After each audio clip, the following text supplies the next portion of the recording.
मेरे प्यारे बच्चों, व्युत्पत्ति में मैं आपका बहुत बहुत स्वागत करता हूं। और बच्चों, आप लोगों ने एडवांस की तैयारी तो शुरू कर दी है, पर एडवांस के क्वेश्चन किस तरीके से करने चाहिए, क्या अप्रोच रखनी चाहिए, कैसे कोई क्वेश्चन शॉर्टेस्ट वे में हो सकता है, ये सारी की सारी चीज़ें जानना ज़रूरी है। क्योंकि थ्योरी पढ़ना अलग चीज़ है, कंसेप्ट को अप्लाई करना एकदम अलग चीज़ है। और आज इस सीरीज़ के थ्रू मैं आप लोगों को सिखाऊंगा कि किस तरीके से कोई क्वेश्चन इजीएस्ट वे में भी किया जा सकता है, आप किस तरीके से शॉर्टेस्ट वे में कर सकते हो। तो मैं यहाँ पे बहुत इंट्यूटिव आइडियाज आपको दूंगा।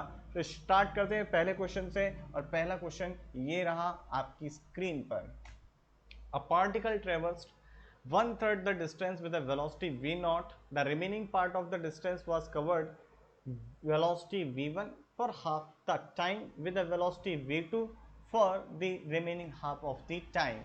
Assuming motion to be rectilinear, find the mean velocity of the particle averaged the whole time of the motion. And it is a very simple and interesting problem. अब आप कैसे करोगे?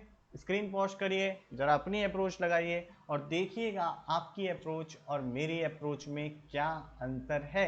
तो देखते हैं क्या है क्वेश्चन। ये कह रहे हैं कि एक पार्टिकल चला one third of the distance. तो मैंने कहा कि टोटल डिस्टेंस है बच्चों वो है एल, टोटल डिस्टेंस एल है।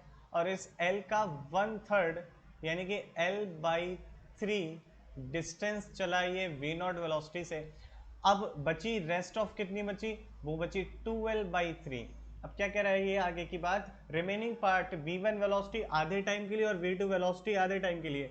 देखो आप लोगों को ये पता होना चाहिए कि अगर कोई ऑब्जेक्ट इक्वल टाइम इंटरवल में डिफरेंट स्पीड रख रहा है तो उसकी एवरेज स्पीड बन जाती है v1 प्लस v2/2। यानी कि मैं यहां से यहां तक कह सकता हूं इसकी जो एवरेज स्पीड रही है v1 प्लस v2/2। अगर एवरेज स्पीड का रियल मीनिंग आपको पता है तो कुछ करने की जरूरत नहीं है। एवरेज स्पीड का रियल मतलब होता है अगर कोई ऑब्जेक्ट डिफरेंट वेलोसिटी से चल रहा है तो और एक टाइम टी ले रहा है तो मेरे को एक ऐसी वेलोसिटी चाहिए जिससे वो कांस्टेंट चले और सेम टाइम ले, और वही वेलोसिटी होती है आपकी एवरेज वेलोसिटी या एवरेज स्पीड की बात कर लेते हैं हम। अगर motion in straight line along a single direction है तो average speed and velocity same हो जाती है। तो यहाँ पर देखिए जो यहाँ पर इसकी एवरेज स्पीड रही, इसकी ये कह रहा है ए, ये है बी और ये है सी। तो बी टू सी एवरेज इसकी जो स्पीड रही वो रही v1 प्लस v2/2।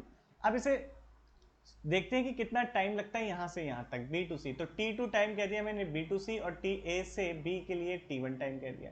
तो t1 टाइम की बच्चों अगर मैं वैल्यू देखूंगा ये भाई ये I V naught by sorry L by three V naught. और अगर मैं t2 टाइम इंटरवल की बात करूं तो t2 टाइम के लिए वेलोसिटी क्या रही v1 प्लस v2/2। तो ये डिस्टेंस है 2l/3 and it is divided by v1 plus v2/2। That is the easiest approach मैं आपको बता रहा हूँ बच्चों। l/3 v not and t2 time is 4l/3 v1 plus v2। Now you know the total distance. Total distance is L. Okay, total distance बच्चों आपकी है L, और आपकी टोटल डिस्टेंस एल रखी और टोटल टाइम टेकन जो हो गया वो हो गया l/3 v not plus 4l/3 v1 plus v2। ये हो गया आपका टोटल टाइम और ये आ गई आपकी एवरेज स्पीड। चलो सॉल्व करते हैं बच्चों। इसे क्या आता है, एल से एल कैंसिल हो जाएगा। तो नीचे क्या आ रहा है देख लेते हैं इसको। नीचे ये v naught three V naught V one plus V two ऊपर आ गया, एंड नीचे यहाँ पर आ गया आपका देखिए 3v1 plus v2 and 3v बेटा ऊपर ही चला गया आपका प्लस का 4v0। So the average speed is 3v0 v1 plus v2 divided by v1 v2 plus 4v0। तो प्लीज़ बच्चों आप लोग मुझे कमेंट में बताइए कि कैसी लगी आपको ये अप्रोच मेरी। क्या इससे वाकई में क्वेश्चन देखिए कितने लाइन में जा रहा है, एक दो एंड ये थर्ड स्टेप, 3 लाइन में सॉल्व कर ली प्रॉब्लम। अच्छी प्रॉब्लम 3 लाइनों में। तो जरूर कमेंट में बताइए कि कैसी लगी आपको ये प्रॉब्लम। आइए बच्चों नेक्स्ट प्रॉब्लम देखते हैं, and it is quite interesting problem. और इस तरीके की प्रॉब्लम्स बहुत जगह आती है, ठीक है। तो a body moves along a straight line, its distance x from a point on its path at a time t after passing that point is given by this, where xt is in meter. अब इसमें different पूछा है कि instant and position eight which body is at rest. सबसे पहले पूछा है कि किस इंस्टेंट पर आपका बॉडी रेस्ट पर है, उसकी पोजीशन क्या है. अब पहली पूछ लिया इंस्टेंटेनियस वेलोसिटी, तो ये तो बहुत आसान है. इंस्टेंटेनियस वेलोसिटी अगर आपको निकालनी है तो क्या करिए आप dxt बाई dt का यूज करिए, दैट इज हो जाएगा 16t माइनस का 9t स्क्वायर. अब t is equal to 1 value रख देंगे तो आपको इंस्टेंटेनियस वेलोसिटी पता चल जाएगी. अगर आपको देखना है कि instant and positions eight which body is rest, तो इस बात का याद रखिए बॉडी रेस्ट तब होगी जब उसकी वेलोसिटी जीरो हो जाएगी. यानी कि आप इस इक्वेशन को जीरो रखिएगा तो आपको टाइम मिल जाएगा 16/9 एंड 0. इस टाइम पर बॉडी रेस्ट पे होगी. तो इन टाइम्स की वैल्यू रख के आप x के अंदर यहाँ पर आपको पोजीशंस मिल जाएंगी. एक्सेलरेशन निकालना बहुत आसान है. एक्सेलरेशन निकालने के लिए जो वेलोसिटी आई है इसका दोबारा डिफरेंशिएशन कर देंगे टाइम के रेस्पेक्ट में, तो बच्चों मिलेगा 16 माइनस का 18t. ये आप क्या आ गया एक्सेलरेशन. और t इज इक्वल टू हमें क्या रखना है बेटा, हमें देखना है t is equal to 4 second पर. तो ये हो जाएगा आपका 16 माइनस का 18t और t is equal to 4, that is equal to minus का 56 मीटर पर सेकेंड स्क्वायर. तो आपको पता चल जाएगा नेगेटिव एक्सेलरेशन है. अब जो इंटरेस्टिंग है वो है average velocity and average speed during interval of t is equal to 0 to t is equal to 4 second. तो इस चीज को देखते हैं हम. सबसे पहले एवरेज वेलोसिटी की बात करते हैं. मतलब मुझे देखना है एवरेज वेलोसिटी वेक्टर. तो एवरेज वेलोसिटी बराबर होता है displacement, net displacement divided by time taken. Time interval दे रखा है 4 सेकेंड का. अब देखना है 4 सेकेंड में डिस्प्लेसमेंट कितना हुआ. तो xt इज इक्वल टू अपना क्या है बच्चों, xt इज इक्वल टू आपका जस्ट 1 सेकेंड, हाँ ये आपका 8t square minus 9t cube, ये है आपका डिस्प्लेसमेंट. अब t इज इक्वल टू आपके 4 सेकेंड पे कितना डिस्प्लेसमेंट हुआ रख लेते हैं.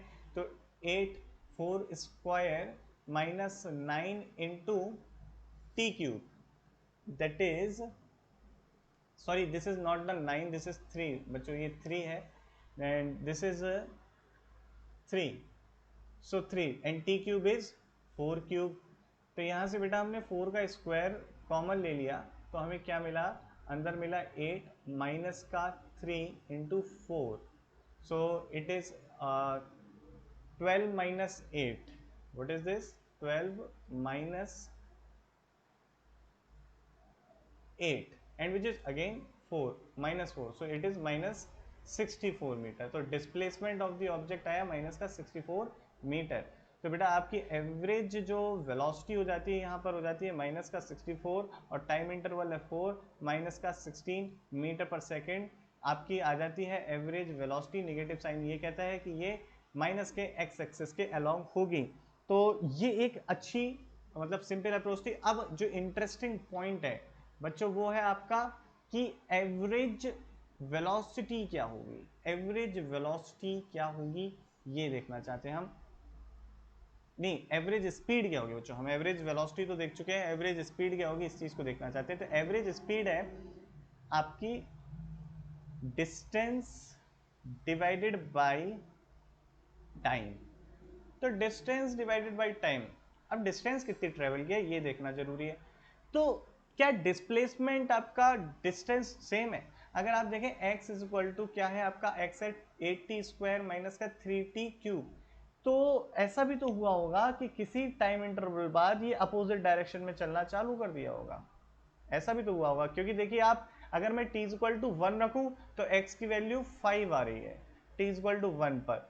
लेकिन x जैसे ही मैंने t इज इक्वल टू यहाँ भी देख सकते हैं आप 4 रखा, वैसे x की वैल्यू नेगेटिव आ रही है. मतलब ये ऑब्जेक्ट कुछ पहले पॉजिटिव x एक्सिस की डायरेक्शन में चला, उसके बाद ये ऑब्जेक्ट ने अपनी डायरेक्शन चेंज करी और नेगेटिव x एक्सिस की डायरेक्शन में चला और यहाँ पर पहुंचा माइनस का 64. ये है ना आपका माइनस 64, 4 सेकेंड का डिस्प्लेसमेंट.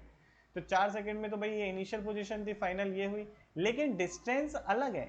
डिस्टेंस आपका ये टोटल पाथ लेंथ है. अब आपको डिस्टेंस निकालनी है तो कैसे निकालेंगे? तो सबसे पहले मुझे ये पॉइंट पता होना चाहिए कि किस पॉइंट पर इसकी वेलोसिटी की डायरेक्शन यानी कि मोशन की डायरेक्शन अपोजिट हो गई। तो पहले हम वो पॉइंट देखते हैं। तो देखो एकदम से अपोजिट नहीं हुई होगी, जिस इंस्टेंट पर जीरो हुई होगी उस इंस्टेंट पर आपकी वेलोसिटी की डायरेक्शन चेंज हो गई होगी।